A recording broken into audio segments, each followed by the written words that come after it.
नमस्कार, स्वागत है आपका एनएमएफ न्यूज में। मैं हूं आपके साथ शबनम।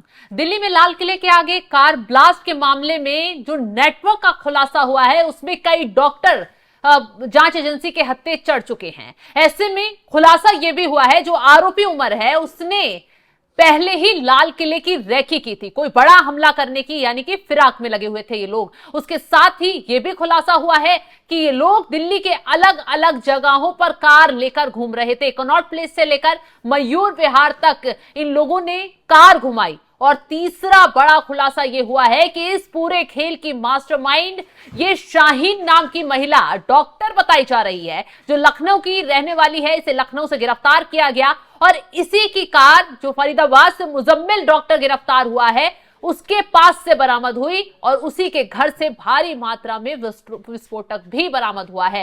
हालांकि इस पूरे खेल का तुर्की का कनेक्शन भी सामने आ गया है, तो इसी पर चर्चा करेंगे। चर्चा के लिए हमारे साथ जुड़े हुए हैं वरिष्ठ पत्रकार पंकज प्रसून जी। पंकज जी, जिस तरीके से लाल किले की रेकी का खुलासा होता है उसके बाद शाहीन क्या क्या करतूतें यहां बैठकर कर रही थी, कैसे पाकिस्तान से संपर्क साधकर पूरे देश को दहलाने की कोशिश में जुटी थी, पूरा खुलासा हो गया है और अब तो उनके पति का भी बयान सामने आ गया है। क्या है पूरा मामला, विस्तार से बताइए। सबसे पहले डॉक्टर शाहीन से शुरू करते हैं जी। आपने बताया इसने प्रयागराज से अपने मेडिकल की पढ़ाई की थी। उस वक्त तक ये ठीक थी जो लोग बताते हैं। उसके बाद ये कानपुर आई और कानपुर में डॉक्टर जफर हयात हैं, महाराष्ट्र के रहने वाले। 2003 में उनके साथ शादी हुई।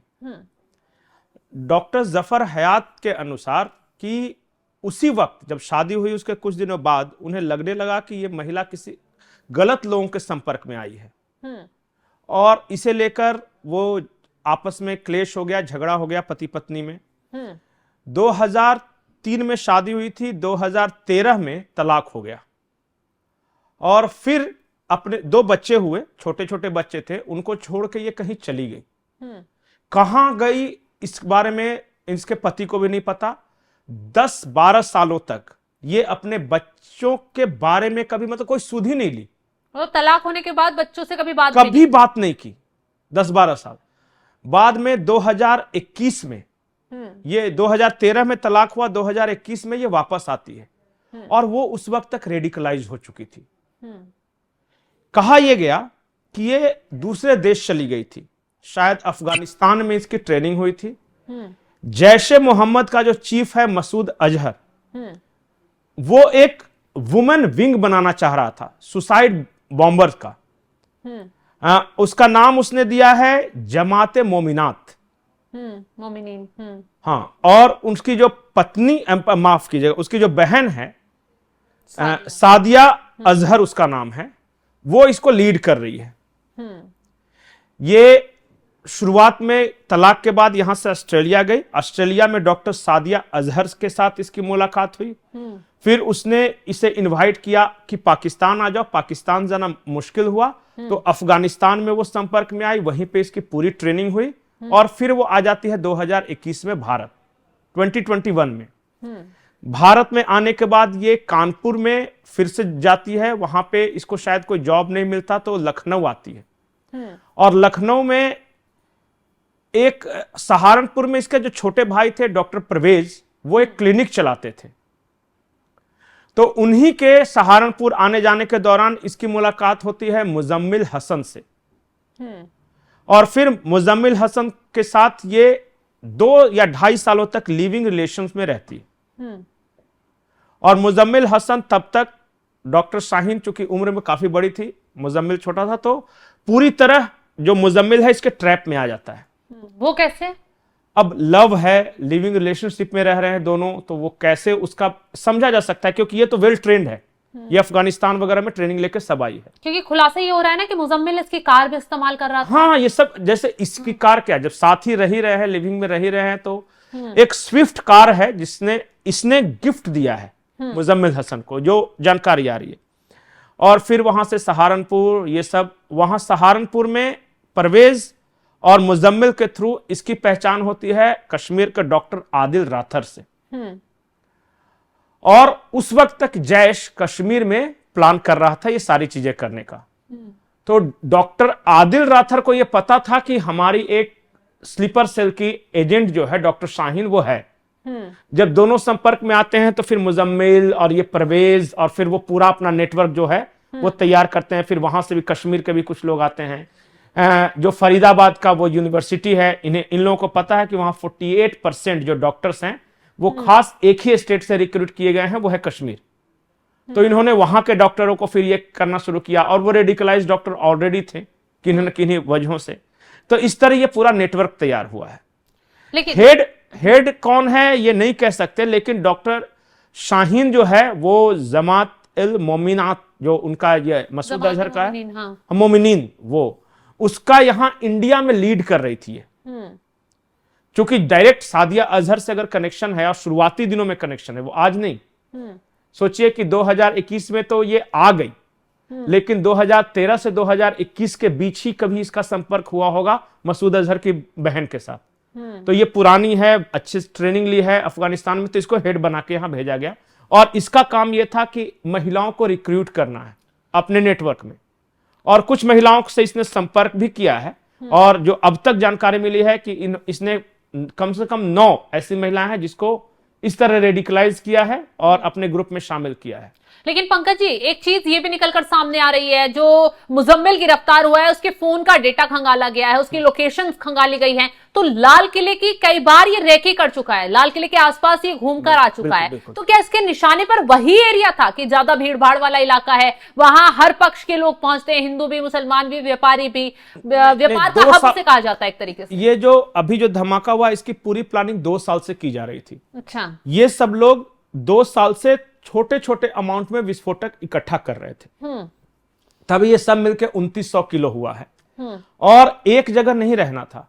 प्लान के अनुसार जितने भी स्लीपर सेल्स के एजेंट हैं वो भारत के अलग अलग शहरों में फैलना था, और अलग अलग शहरों में यहां से खेप ले जाके वहां पे ले जाना था, डिस्ट्रीब्यूट करना था। ताकि कोई एक पकड़ा भी जाए तो एक पकड़ा है और उसके पास थोड़ा अमाउंट में विस्फोटक पकड़ा है, ताकि ये पूरे नेटवर्क का खुलासा ना हो सके। लेकिन इंटेलिजेंस एजेंसियों को भनक लग गई इसकी, और फिर छापेमारी शुरू हो गई। और छापेमारी शुरू हो गई तो अचानक पकड़ा गया। और जैसे डॉक्टर शाहीन आई तो इसको सब जानकारी थी, तो 2000 केजी तो डॉक्टर शाहीन के इशारे पर पकड़ा गया है। और 350 केजी जो फरीदाबाद में पकड़ा गया था वो कश्मीर में एक बताया था, उसके इशारे पर पकड़ा गया डॉक्टर आदिल राथर के यहाँ। तो ये सब इकट्ठा कर रहे थे। इनकी योजना ये थी कि सब डिस्ट्रीब्यूट हो जाओ भारत के अलग अलग शहरों में, सब थोड़ा थोड़ा विस्फोटक रखो और भारत के अलग अलग शहरों में धमाके करो। Serial blast. हाँ, सीरियल ब्लास्ट। ये क्योंकि अलग अलग शहरों में ब्लास्ट होगा तो पैनिक फैलेगा ज्यादा। लेकिन पंकज जी, लाल किले की रैकी करना, लाल किले पे पहले खालिस्तानियों ने जिस तरीके से झंडा फहराया था और उसके बाद लाल किले के पास ही धमाका होना, क्या वो इलाका किसी खास वजह से टारगेट पर है? नहीं, जो मुझे ऐसा नहीं लगता है खालिस्तान वाला जो आंदोलन था वो उससे इसका कोई रिलेशन है। लेकिन हाँ, जब भी कोई आतंकी होते हैं, जब वो रेकी करते हैं तो प्लेसेस ऑफ स्ट्रेटेजिक इंपॉर्टेंस इसको बोलते हैं, कि उनका मकसद क्या है। अगर पैनिक फैलाना मकसद है तो वो भीड़ भाड़ वाले इलाके को देखते हैं कि कहां पे ज्यादा आमतौर पे भीड़ रहती है। तो चांदनी चौक के इलाके में ये लोग थे, लाल किले के इलाके में थे, क्योंकि वहां अक्सर अमूमन ज्यादा लोग रहते हैं। तो अगर यहां पे धमाका होगा तो ज्यादा पैनिक फैलेगा, ज्यादा घायल होंगे, हताहत होंगे, उस वजह से ये रेकी कर रहा होगा, जो मैं ये अंदाजा लगा पा रहा हूं। दूसरे आतंकी वो होते हैं जो प्लेसेस ऑफ स्ट्रेटेजिक इंपॉर्टेंस में आते हैं, डिफेंस इंस्टॉलेशंस, या जो दिल्ली में तो खैर कई देशों की एम्बेसी है, पीएमओ है, सारा कुछ तो यही रहते। तो हो सकता है, हाँ, राजधानी है, तो उन लोग उन चीजों को भी दहशतगर्द जो होते हैं, आतंकी होते हैं, वो टारगेट करते हैं। तो हो ना हो कि इसका मकसद, इसको पता होगा कि हो सकता है कि ये देशों के एम्बेसी को टारगेट करना मकसद ना होगा, या कुछ लोग कह रहे हैं कि गृह मंत्रालय के आसपास का जो बिल्डिंग है उसको टारगेट करने की कोशिश कर रहे थे। वो एक मार्क करना चाहते कि हमने तुम्हारे पार्लियामेंट पे अटैक किया तो हम तुम्हारे स्ट्रेटेजिक इंपॉर्टेंस प्लेसेस जो दिल्ली में है वहां भी अटैक कर सकते थे। लेकिन इस मामले नहीं हो सका। वो तुर्की कनेक्शन भी सामने आ रहा है कि तुर्की भी ये मुजम्मिल गया था। नहीं, तुर्की कनेक्शन ये है, तुर्की तो बहुत हाईलाइट रहा है ना भारत से, जिस तरीके से अब दुश्मनी वाला जोन चल रहा है। नहीं, तुर्की का कनेक्शन ऐसे हुआ कि ये लोग टेलीग्राम पे एक्टिव हुए थे 2 साल पहले। जब ये प्लानिंग हुई ना, तो ये सारा टेलीग्राम पे एक्टिव हुए, और इसके पासपोर्ट से, डॉक्टर उमर और डॉक्टर मुजम्मिल के पासपोर्ट से ये पता चला कि इन लोगों ने टर्की की यात्रा की थी करीब 2 साल पहले। और उसी वक्त इनकी मुलाकात तुर्की में ही जैश के कमांडर से हुई थी, और उसने पूरा प्लान बताया था कि क्या करना है। तुम लोगों को कश्मीर के चूंकि रहने वाले थे, तो कश्मीर से हट के तुम लोग को भारत के अलग अलग शहरों में शिफ्ट कर जाना है, और वहां जो विस्फोटक, ये पूरा प्लान उस वक्त बताया गया था। तो ये इनके टेलीग्राम चैट से और इनके पासपोर्ट से ये पता चला कि ये गए हैं।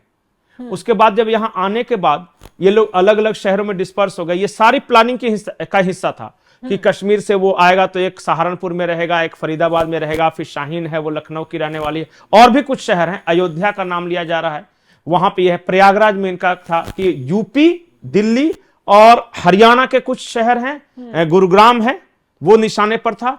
17 शहर इन लोगों ने मार्क करके रखा था कि 17 शहरों में बम धमाके करने हैं, और उसके लिए ये इकट्ठा किया गया था। ये जो विस्फोटक है, जब छापेमारी हुई, पकड़ा जाने लगा, पूरा प्लान फॉइल हो गया, तो बहुत सारे लोग ये कह रहे हैं कि ये अब तो इनको पता चल गया कि आज न कल हम भी पकड़े ही जाएंगे, क्योंकि उसी नेटवर्क में है।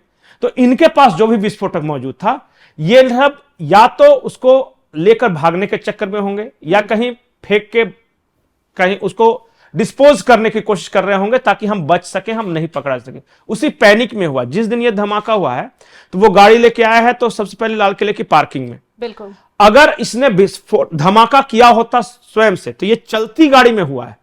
ये चाहता तो इसके पास चांदनी चौक गया उसी दिन, वहां कुछ भीड़ भाड़ वाली जगह पे ये चाहता तो टकरा देता। बिल्कुल। ये पार्किंग लॉट में भी टकराता तो कई गाड़ियां थी, वो भी नहीं टकराया। इसका सिग्नल पे हुआ है।